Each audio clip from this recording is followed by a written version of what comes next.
Kok wis padha saya padha lumrah kanggo tangga kesel padha seneng-seneng romo kyai ora bakal iya sing baku aja nganti lali ngajine jatuhe kok enak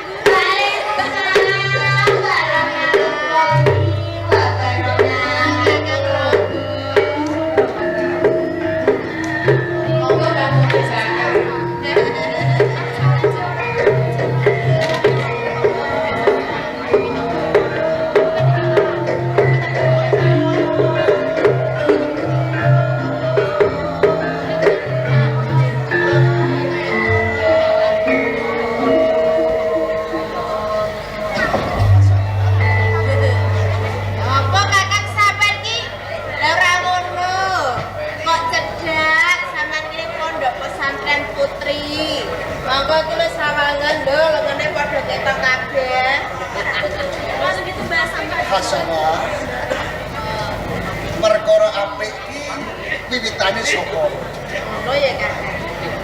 Tumindak sih. Wiwitane sapa sing ora apik? Didandani mengko dipikir. Nah, nek para pakayat iki Kakak. Tumindake wis becik. Kari sinaune ngaji Kakak. Nek pakarti ya wis luwur. Ngajine sing padha telejo. Apa tenan? Ya ta, ya ta San. Monggo wis sawetara suwe wis padha ngaji. Wiwitane saka Iqra. Munggah iso temeka ning Al-Qur'an. Sama terus Kira-kira wis wasi sapa ngenani bab ngaji? Sek. Wis wase sapa kowe? Al-Fatihah. Al-Fatihah. Lah kowe ya nembe Iqra setunggal lho. Iqra siji. Lah liyane? Yasin. Lah, kowe mau iso Yasin. Yasin. Lah kowe ya? Malah wis asli Yasin. Kowe surat Anas. Surat cinta niku. Terus surat Karabaya iki surat Hadiah. Sapa itu? Sithik bapak sithik disinauni meperak padha. Yen to aku nyawang kok para patayat ana ing pesantren iki, atiku bungah. Sopo itu insyaallah. Ayo Pasuryane kanton ayu-ayu kabeh. Aja semangat. Supaya sinau berhijab kabeh. Ayo ngono. Neting saben. Aja ngono to. Nanging ngene Hasanah. Piye Kakak?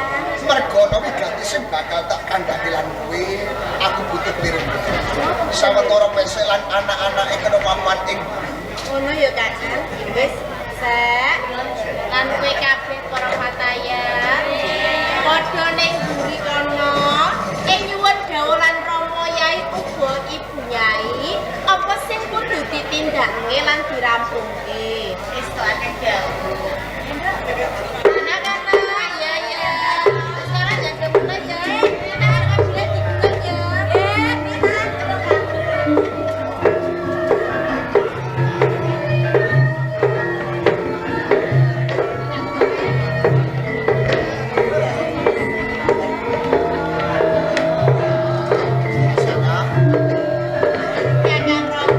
pancen aku lan ati iki marang asramane Sanjewani.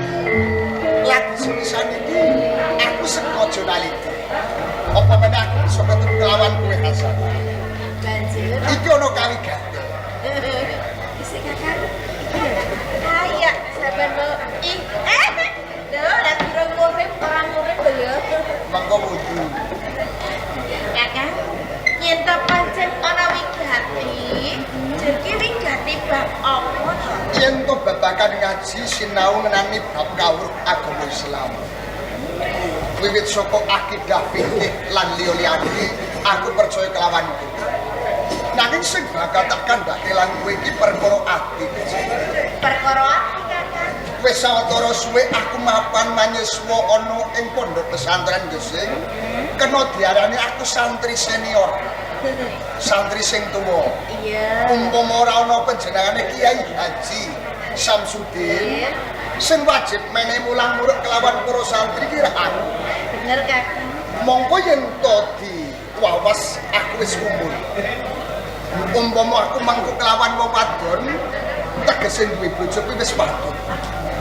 Mongko ora ana wanita sing patut tak mangku pinangka dadi bojo sinanding lan aku ora liya mung kuwi.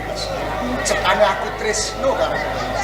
Dadi sampean tresno lan aku Kakang Ronggo. Ora kleru. Kakang Ronggo. Sana Bakal tak tampa katresnane sampeyan. Nanging nanging opo? aja dianggep yen temengko aku kuwi nglangkungi lan bapa. Mula aku njaluk sampeyan ing mengkone sampean enggal nembung lan Rama Yai supaya aku lan sampean enggal diresmeki. Aja semenang. Yen to pancen ke nampa marang tresnaku, sepisan ati wis seneng lan bingah. Kang angka loro apa penjalukmu bakal tak pinanggani. Aku bakal matur ana ngersaning Rama Kyai Samsudin yen to aku pancen arep kala Rama. Ora liya wanita kuwi. Tenan ya Kakang. Gelem dadi bojoku to. Iya nek aja cedak-cedak. Aja cedak-cedak dhisik Kakang. Sampeyan durung resmi dadi bojoku. Dadi ora entuk. Ya ora kena. Mergo susukan jroning atiku kepengin cedak lan kuwi. Umpama sapet jagong kena ning rada adem. Sampeyan iso nyawang aku nyawang lan sampeyan. Rama Kyai.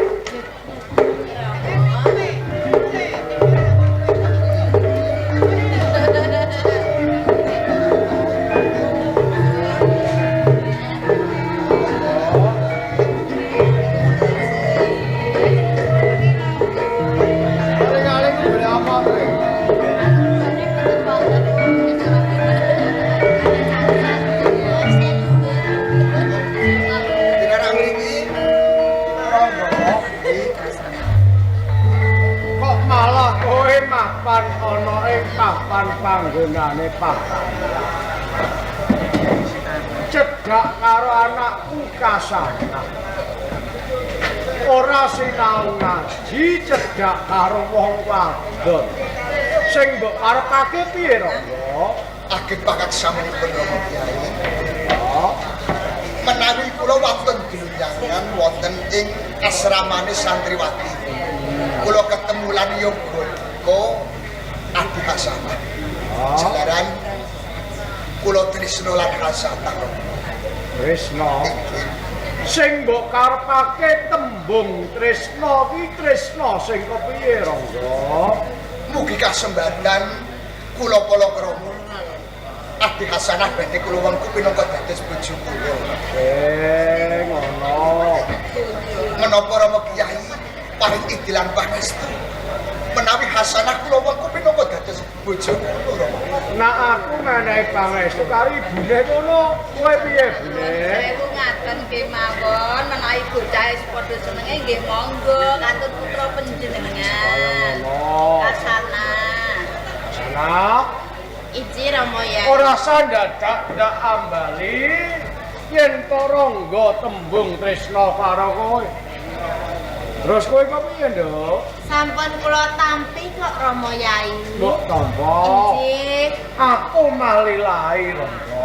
Dipun palilahi. Ning yo kudu ngenteni karo kakangmu Romat anggone bali nindakake kaji munggah Mekah Madinah. Menika dereng wonten kondro nggih. Urung ana pakabar. Assalamualaikum.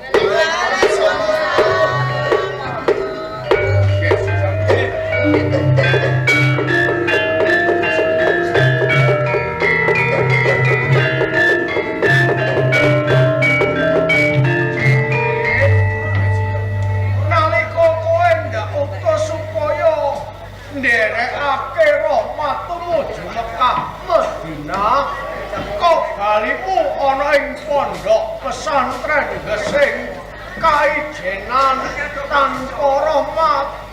Ya kepiye jempute lakone Mekah ing tengah-tengah sak dhuwuring segara lor Rahmat ceblok.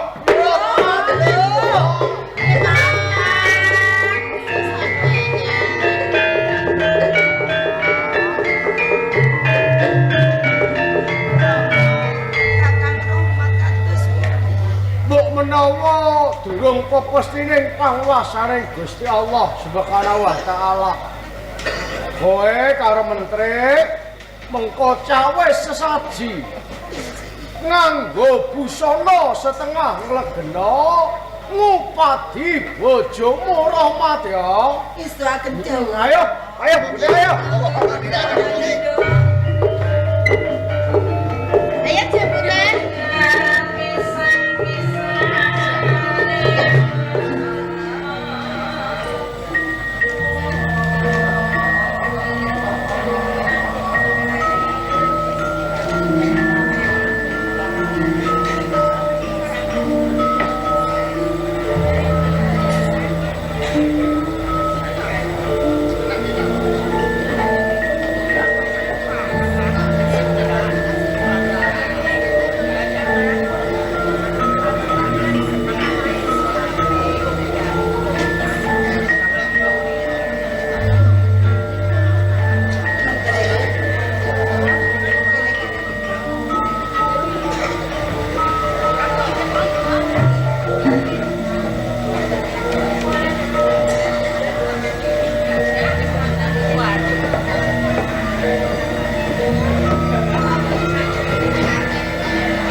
Assalamualaikum warahmatullahi wabarakatuh. Waalaikumsalam warahmatullahi wabarakatuh.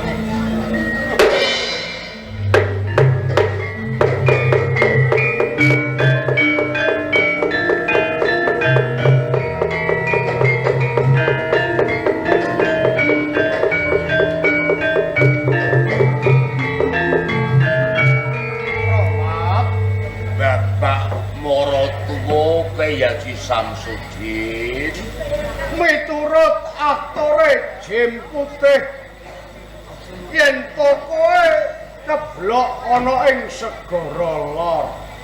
Bapak kula sampun kalampah netepi rukun Islam kengkundas mung iman kula mantuk saking Ka'bah Baitullah dawah saking titian wonten ing pesing samudra ler. Namung Bapak, wonten bab ingkang kula takon iki kalih sampeyan. Perkara apa, Rahmat? Sinareng kula teteki. Sakiwa kula menika wonten bokor utawi saji. Sak tengen kula mboten ngertos sangan perengkahanan kok wonten satu, Pak. Lajeng menika menapa werdinipun? Sesaji kae kanggo ngupadi keselamataning Rahmat. Alhamdulillah. Saksi sing Rahmat ana kewan sono. Mau aku ngerti saka kadoan bojomu Salamah menehi sesaji nganggo sandangan setengah nglegena kurut komamu satemah dadi sono kae Dadi sono mriki.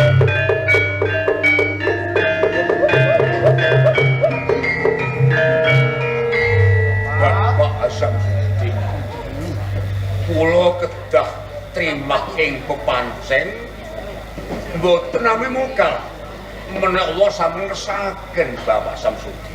pancen kaya kono ora ana barang kang kalamun Gusti Allah kae ngersakake. Ngene ya Rahmat, gandeng kowe wis nindakake rukun Islam kang angka 5 munggah kaji lamun kuwasa. Aku bakal titip jeneng karo kowe. titip menapa? Kowe bakal tak tambahi jeneng Kiai Haji Mutomakin.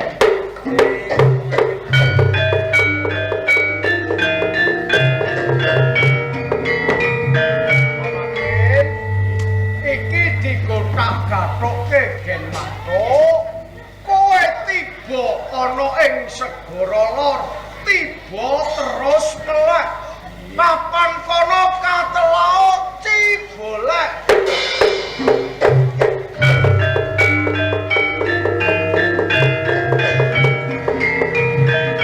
Kowe wis tak dongengake perkara sono kedadian saka kuruting komomu.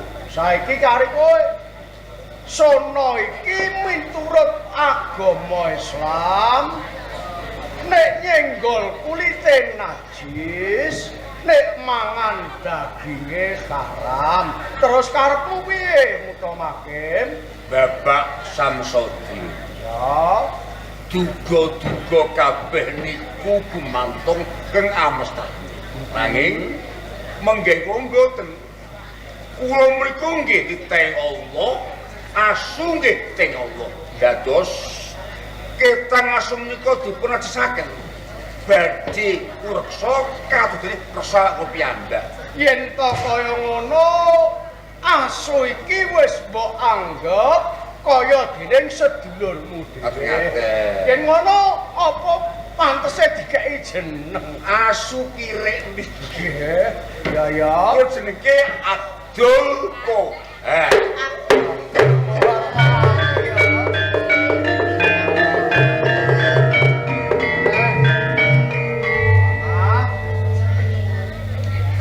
Wong tuwa bakal peparing adil. Saiki Rangga tak resmekne dadi bojone Kasanah. Mutomakin aku bakal menehi warisan ana ing pondok pesantren Gesing. Anak wedok loro, wong tuwa bakal adil. Kowe tak wenehi lemah ana sak kiduling pondok pesantren Gesing, mengko babaken kanggo yasa pondok pesantren. Oh, ngaten. Kowe ya ngono, monggo. Sing lor kono kae tak pasrahke kowe karo Hasanah, engko babaken ragati dhewe. Wong tuwa ora duwe ragat. Sawetahipun badhe kula ragati piyambak. Kaya ngono, yen to wis cetha tur gamblang, wiwit dina saiki kono padha netepi babat. Ayo. Ayo,